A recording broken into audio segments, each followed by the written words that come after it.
Welcome back to Franklin, Kentucky and the Carlisle Tool Pro Pulling Nationals presented by Wyotech. Up next is our Pro Stock category, and kind of a unique situation here. We started the class off earlier today, and we're going to show you some of the pulls, but unfortunately the sled actually broke, and it took them a little bit to fix that thing.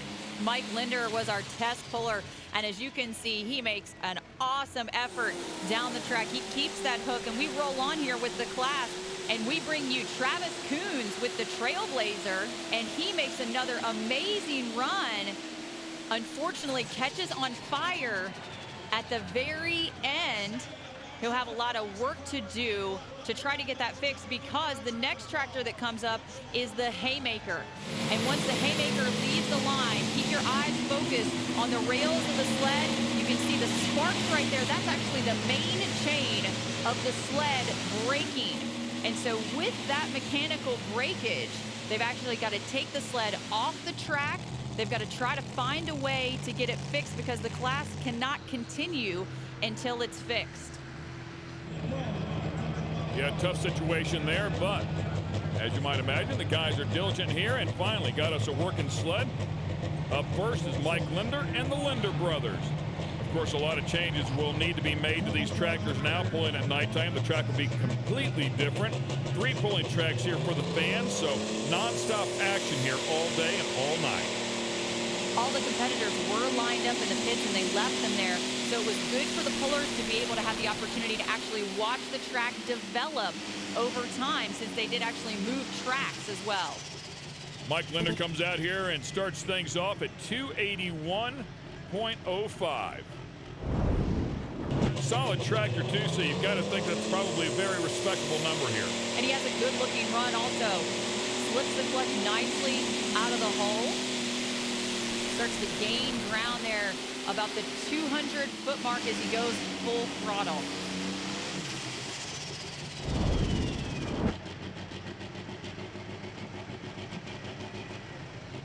And you watch him back that thing up just a little bit to unhook it. He finished 6th one day ago, so we'll find out how everything shakes down at the end of the effort here in round 2. Mike Linder, as you take a look at the pulling order, followed by Paul Stone.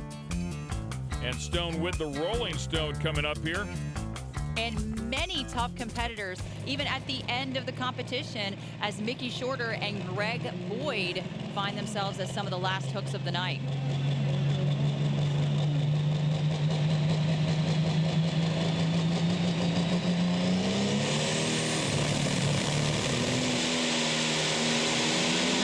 Turning the water on early and kicking all that power in before he lets off the clutch.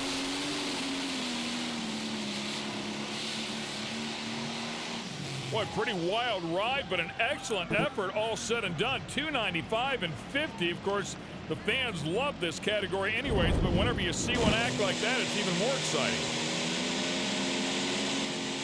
And once you go full throttle, you're talking an excess of 3,000 horsepower going into the track, and does a nice job of just barely tapping the brake to bring it back around, but has to fight it all the way to the very end as it wants to lean off to that left side of the track.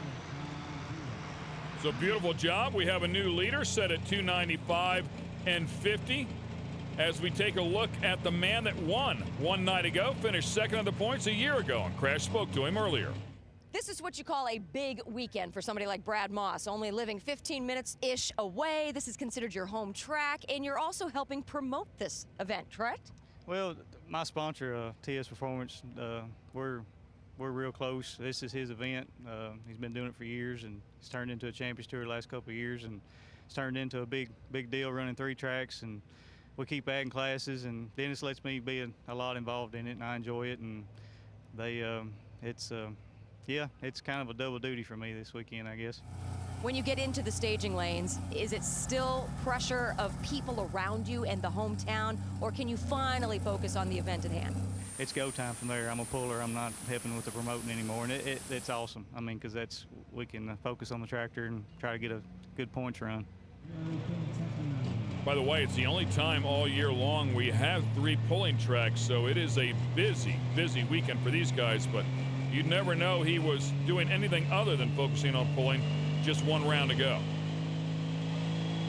And and he was very busy earlier. He actually broke a turbo, didn't find it until earlier in the evening, and so he actually had to borrow a turbo from Kevin Masterson to put it on the Young Bucks to get it rolling down the track.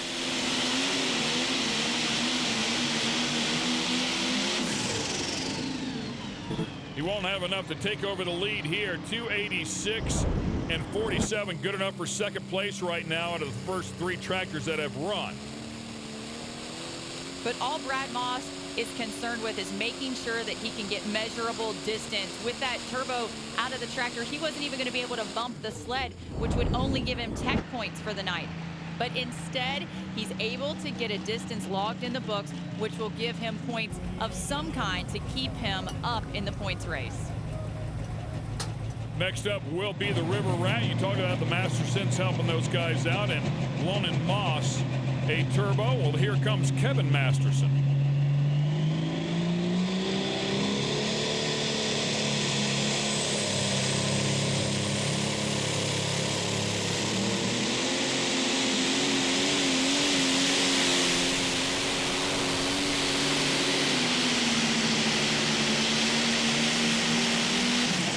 Precisely lets that clutch out to get it up and rolling. 294 and 73, just misses a lead by less than a foot, about 9 inches or so.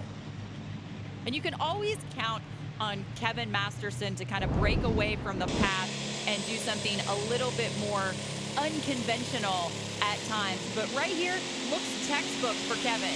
You know, just slips the clutch nice off the line, gets the front end dancing, maybe a little heavy on the nose, but it still gets it done. A great setup on the machine to put him in second place so far. No doubt he'll be happy, certainly compared to what his effort was in round number 1. He finished at the bottom of the pack, as did the Haymaker. Unfortunately for Nathan Babler, he was actually 1 spot below Kevin Masterson. They finished 17th and 18th out of a possible 20 in round number 1. So both looking for a better effort out here this evening. And the Haymaker's troubles attributed to a bad turbo. So they had turbo failure on night 1. They were able to get it replaced this afternoon, and it looks like all things a go here. 243 and 78, again well short of the leaders here in the category, up into the mid 290s. So they just haven't figured it out quite yet. You can see the front end bouncing up and down, so quite possibly just didn't have the weight where they needed it. And so different from the appearance of the Haymaker in Phoenix at our Invitational, as it found itself on the podium both days out there. The tough class for sure. A great looking tractor there. I'm sure those guys will be a threat before it's all said and done. The first 2 rounds of the 2014 season have been a bit rough. Tim Stone, Kevin Masterson, and Brad Moss, your leaders right now here in Franklin. Stay with us. We'll be right back. The Lucas Oil Pro Pulling League is brought to you by Speedco Truck Lube and Tires. Built for speed, staffed for quality, delivering world-class value. Optima Batteries, the ultimate power source. And by Wyotech. Enroll today. Turn pro at Wyotech. We are just across the river from Music City. That is a nice look at Nashville, Tennessee. Beautiful place to spend some time, and a lot of the fans enjoying that throughout the course of the weekend, and then came over and enjoyed some fair action as well. Everybody having fun here at the fair. Plenty of good eats, of course. As you might imagine, nothing better than fair food. And then, of course, great pulling action as well. Courtesy of the Lucas Oil Pro Pulling League, we are in our Pro Stock category here at the Carlisle Tool Pro Pulling Nationals, presented by Wyotech. Ken Stott, Leslie Mears calling the action for you. Green with Envy, Denny Brown up next from Clay, Kentucky. The great thing about this TS Performance pull is the fact that you get a lot of local pullers that kind of dip their toes in the competition here with the Pro Pulling League, just to kind of see how they fare with the rest of the group, and that's what you've got here with Green with Envy. 265 and 52 will be the distance here for Denny. A little bit below where the leaders are, but always good, like you say, to come out here and just see where you stand. And it's a beautiful machine that these folks have put together. And this kind of follows a little bit in the footsteps here of the Haymaker as you see him bobble and bounce a little bit. Those tires unloading off the line and unfortunately never recovered as it kind of squats and slides to a stop. Next up in the category will be the Bite and Binder. Of course, the International's known throughout the industry as a corn binder. That's where it gets its name from. And Dennis Schnitker will try to step up and play with the big boys.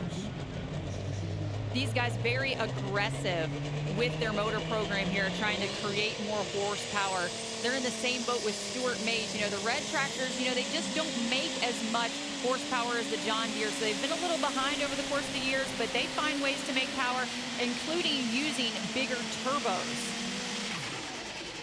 He does a solid effort here. He'll jump up into the top three. 292 and 78 for the Bite and Binder. Nice job.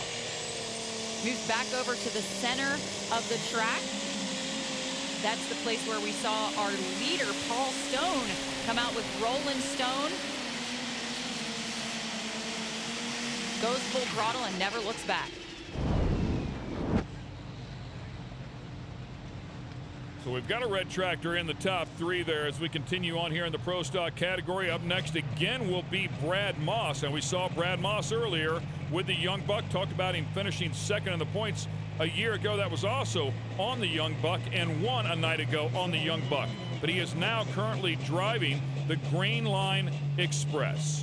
Driving for the Borsons out of Michigan. They're busy with farming, as many people are at this time of year, and so they kind of have had the tractor at Brad's shop so he could make some adjustments to it for them and said, hey, go out, make sure it makes some hooks on the circuit. We want to get some points under our belt.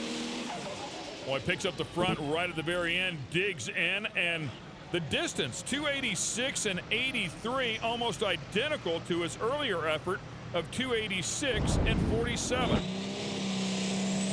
Different track position here, though, for Moss and the Green Line Express, testing out the left sideline to see if there's any ground to be gained over there, that maybe there's a little bit more bite in the track. Maybe it's not quite as hard as it is in the center. You know, sometimes with these tracks, when you get a lot of wet conditions the day before, and then you open it up and you try to let it air out, when you pack it back in for the night of competition, sometimes what will happen is that moisture will actually bake in there and the track conditions will become hard. And so that's something that our pullers have to deal with, although they've seen it, you know, at different points around the country in the past, just something they're dealing with here tonight. Next up, Jeremy Freer, under new management.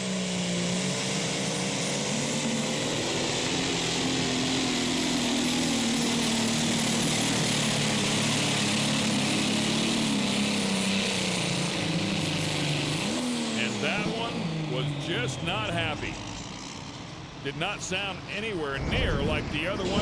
You hear the RPMs are not up. It wasn't a smooth sound, a little bit of hop, a little bit of bounce. So unfortunately, a tough night here, and the distance will reflect that at 232 and 89. And this is only the fourth pass for Freer on under new management. It's a brand new tractor to him this year. He actually had a red Pro Stock last year, changed it up, got the green one, actually splits his time between just outside of Phoenix, Arizona and northeastern Ohio. And so he's between those two places, but he's committed to pulling the full Lucas Oil PPL circuit this year. Another name that's been in the category for a long time is Stuart Mays. He's up next with a billet binder.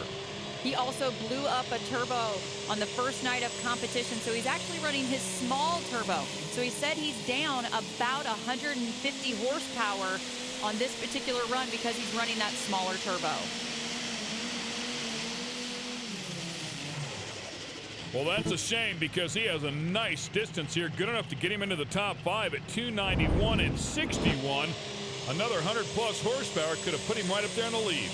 And man, this is a woulda, shoulda, coulda for the Mays camp here. But the issue that they're having with that turbo is, you know, they're having trouble with the bearing. And it's interesting because when that bearing slips, it actually eats up and chews those fan blades and doesn't allow it to spin properly. So if he would have had that, he may have been able to surpass our leader. One round to go. It was Cody Shea from Shannon, Iowa with the Red Edge Pro that managed to step up and get into the top four. Our Crash Gladys spoke to him earlier. Well, guys, we've caught up with Cody Shea, and he is an Outlaw champion coming this year to the Lucas Oil Pro Polling League. And you say the Outlaw Series was kind of a stepping stone for Lucas Oil. Why? Just the last couple of years we ran that series and kind of priming myself, getting used to this level of competition, the travel, and some of those things. So a couple of years of that, and got hooked up here with Stuart Mays, and we're going to try to run together this summer and see what this is all about. And he couldn't ask for a better trailer mate than former champion Mays there in the billet binder. Unfortunately for these two, since they're running together, they won't be able to transfer that much knowledge back and forth with back-to-back runs.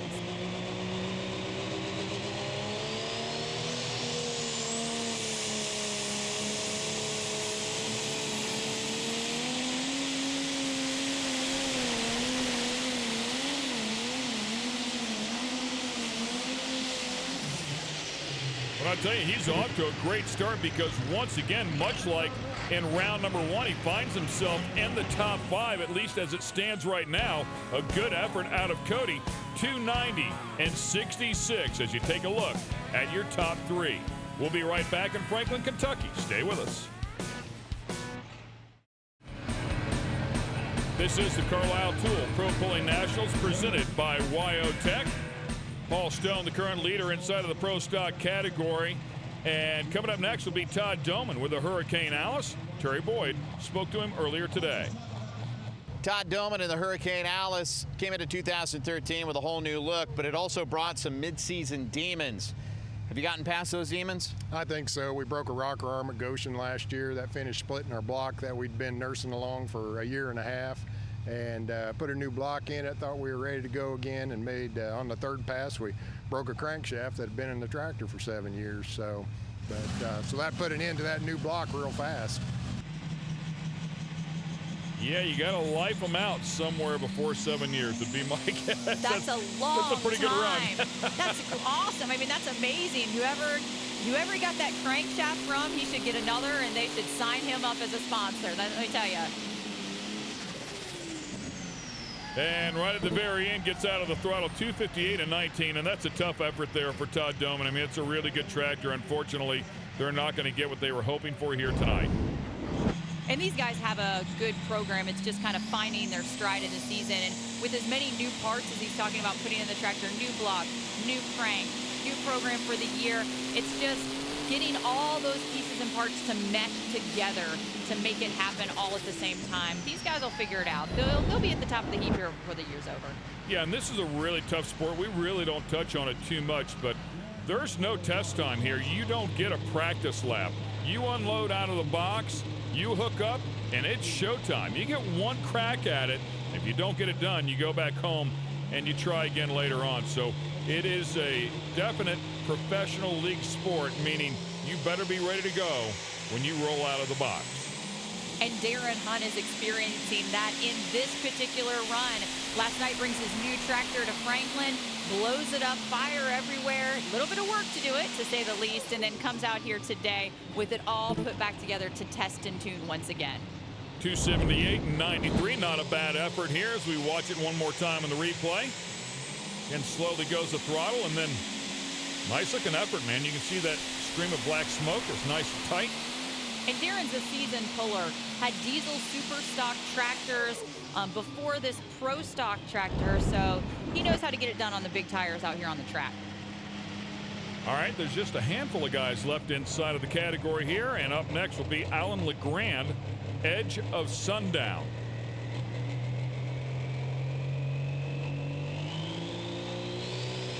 Another one of our more local pullers coming to us here in Franklin. Wow. When he went to throttle, man, and look, he might have got up on top of the dirt there, started to spin the tires pretty hard, and maybe just some sort of issue. Definitely having issues there, as you can see. Oh yeah, throttle's sticking a bit. The throttle was stuck, and actually the official went behind the tractor and pulled the safety switch to actually shut down the tractor to get it off. Well, another tough player inside of this category, just barely finished inside of the top 10 in round number 1, and earlier today, Terry spoke to him. Mickey Sharter in the Buck Eater ended up being 2013 Puller of the Year. How did he get there? Well, the last 7 events, he got on the podium 4 times, including an overall win. Mickey, that's some pretty consistent pulling. How were you able to do that? Well, had good help. Steve Boyd turned me around. We broke a crank, and we found a small problem, and Steve helped me get it fixed, and everything else fell together. Yeah, it was towards the end of the season really when it was starting to come together for you. Do you feel like you have a target on your back here in 2014, Puller of the Year? Well, maybe. I don't know. Seemed like there was a lot of good running tractors now, so something's happened. Everybody stepped up to the plate, I think. You know, he said Steve Boyd kind of turned him around. Steve Boyd now is doing a lot of engine work for many of the pro stock tractors in the category. So not only is he pulling pro stocks and mods, he's also tuning them as well. Oh, and Mickey Shorter comes out here and beats up on the class. The first tractor out past the 300-foot mark. And this is a super fast run here by the Buck Eater too, as he just, you know, hammers it right off the line. It hooks up so nice for him. Lots of good wheel speed coming down the track and never looks back. Puts 5 feet on the field. That is taking over the lead with conviction. All right. He'll enter the top 3 right up on the point with just 2 tractors to go. The Lucas Oil Pro Pulling League has been brought to you by Ion Camera, the lightest, fastest, fully waterproof HD action camera on the market. Speedco Truck Lube and Tires, built for speed, staffed for quality, delivering world-class value. And by Lucas Oil, made in America, sold to the world. Just 2 tractors yet to go here in the Pro Stock category at the Carlisle Tool Pro Pulling Nationals presented by Wyotech, and that is one of the best in the business. Greg Boyd and the Green Streak, of course, he and his father just have been dominant inside of this category for so many years. We'll find out if he can get past Mickey Shorter, our current leader, at 376. And it wasn't the best start to his season last night when he let the tractor float out of bounds because he was unsure of where the white line was. So he's definitely going to keep it inside those white lines today in competition to get that measurable distance. Unfortunately, that measurable distance is not what he was hoping for. 285 and 78, respectable, of course, but anytime these guys show up, they're just not happy unless they're winning, and certainly in the top 3. And it's a solid effort for Greg Boyd, but just kind of missed one of those many variables that we talked about. Maybe a different gear selection or maybe a little bit different tire pressure could have helped him out and forged him up a little further down the track. And the final tractor in the category is going to be Corey Bob. Barely getting by is the name of the John Deere. Part of the Wishmeyer team, and we kind of see musical drivers on that team. In the Whiskey Wild tractor and the Barely Getting By, we could see Scott Typen, Corey Bob, or Steve Wishmeyer inside the seat. And so they're just kind of letting everybody have fun out here on the track.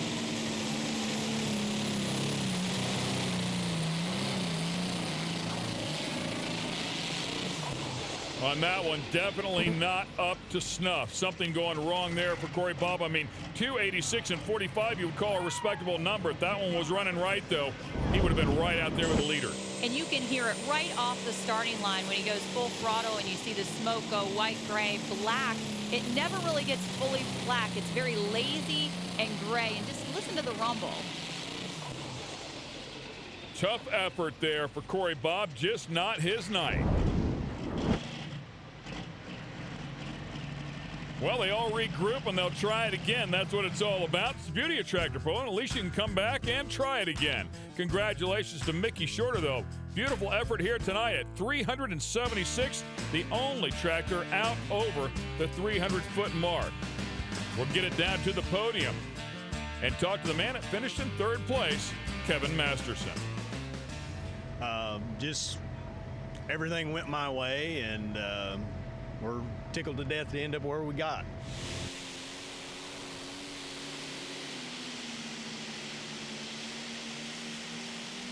There's no easy. There's not any easy going here. How's that? Congratulations on your 3rd place. Thank you very much. All right, here's a look at the points after 2 rounds. In the Pro Stock category, Mickey Shorter standing up top the group alongside Brad Moss. Let's get it back down to the podium. An early hook in the class, and Paul, you still come away with a second place finish tonight.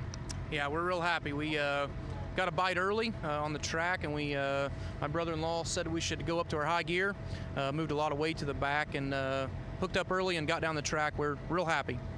Congratulations to Mickey and Kevin for a real strong finish as well.